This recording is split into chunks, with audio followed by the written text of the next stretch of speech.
Welcome to future vision study centre Salem. இன்றைக்கி நம்ம பார்க்க போகிறது வந்து நியூட்ரியன் சைக்கிள். ஸோ நியூட்ரியன் சைக்கிள் அப்படின்னு பார்த்தோம்னா வந்து இந்த ஃபுட் செயினில் ஃபுட் வெர்பில் இது எல்லாமே வந்து வரக்கூடியது. நியூட்ரியன் சைக்கிள் அப்படிங்கிறது இந்த சைக்கிள் வந்து ரொட்டேட் ஆகிறது.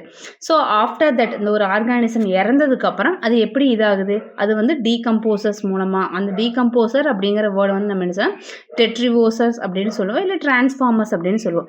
ஸோ டீகம்போசர்ஸ் அப்படிங்கக்கூடிய ஒரு ஆர்கானிசம் தான் என்ன பண்ணோம்னா வந்து இறந்து போன உயிரினங்கள், பிளான்ட்டாக இருக்கட்டும் அனிமல்ஸாக இருக்கட்டும், அதையே சாப்பிட்டு அதில் இருக்கக்கூடிய ஆர்கானிக் மேட்டர்ஸை வந்து என்னவா கன்வெர்ட் பண்ண எனர்ஜி அண்ட் நியூட்ரியன்ஸை கன்வெர்ட் பண்ணி சாயிலுக்குள்ளே சேரும். ஸோ அந்த நியூட்ரியன்ஸ் வந்து சாயிலில் சேர்ந்ததுக்கப்புறம் அந்த சாயிலில் இருக்கக்கூடிய நியூட்ரியன்ஸை வந்து பிளான்ட் வந்து அதோடைய ரூட் மூலமாக வந்து அப்சார்ப் பண்ணி பிளான்ட் வந்து க்ரோ ஆகும். ஸோ இந்த டீகம்போசர்ஸ்க்கு வந்து எந்த மைக்ரோ ஆர்கானிசம் ரொம்ப யூஸ்ஃபுல்லாக இருக்குது அப்படின்னு பார்த்தீங்கன்னா வந்து மெயினாக சொன்னோம்னா வந்து bacteria and fungi. So sometimes இது பார்த்தோம்னா வந்து ஆந்த்ரோபோட்ஸும் பார்த்தீங்கன்னா வந்து it's one of the micro organism it's will be using for the decomposers சொல்கிறோம். ஸோ இந்த டீகம்போசர்ஸ் அப்படின்னாவே it's will be giving the energy and nutritions can be taken up by the plant. It's will be effective growth.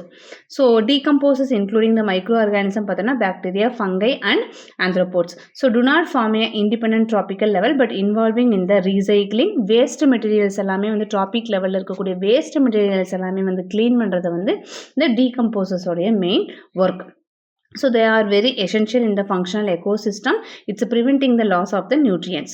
So இது வந்து death and decay organismல இருக்கக்கூடியது. Important bacteria அப்படின்னு பார்த்தோம்னா bacteria வந்து it's one of the saprophytic organism. So it will be involving the degradations of the complex organic matter. அதாவது காம்ப்ளெக்ஸாக இருக்கக்கூடிய organic மேட்டரை வந்து என்ன பண்ணால் சிம்பிள் காம்பவுண்டாக யூட்டிலைஸ் பண்ணி பிளான்ட்டுக்கு நியூட்ரிஷன்ஸாக வந்து கொடுக்குது.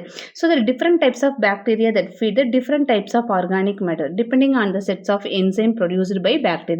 So ஒவ்வொரு பாக்டீரியாவில் வந்து ஒவ்வொரு என்சைம்ஸ் வந்து ப்ரொடியூஸ் பண்ணும். So based on that the different types of enzymes வந்து ப்ரொடியூஸ் ஆகும்.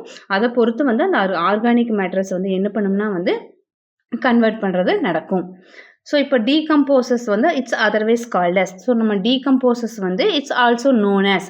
ஸோ டீகம்போசர்ஸ் வந்து எந்த கேட்டகரியில் சேர்ந்தது, இது ஆட்டோட்ராப்ஸா இல்லை சாப்ரோஃபைட்ஸா ஹெர்பிவோரஸா ப்ரொடியூசர்ஸா? ஸோ உங்களுடைய ஆன்சர்ஸை வந்து கமெண்ட் பாக்ஸில் கமெண்ட் பண்ணுங்கள். நெக்ஸ்ட் கிளாஸ் நம்ம வேறு எந்த டாபிக் வந்து நம்ம ஷார்ட்ஸ் எடுக்கலாம் அப்படின்னு சொல்லிட்டு அதையும் நீங்கள் கமெண்ட் பாக்ஸில் கமெண்ட் பண்ணுங்கள். We will meet you on the next class. Thank you.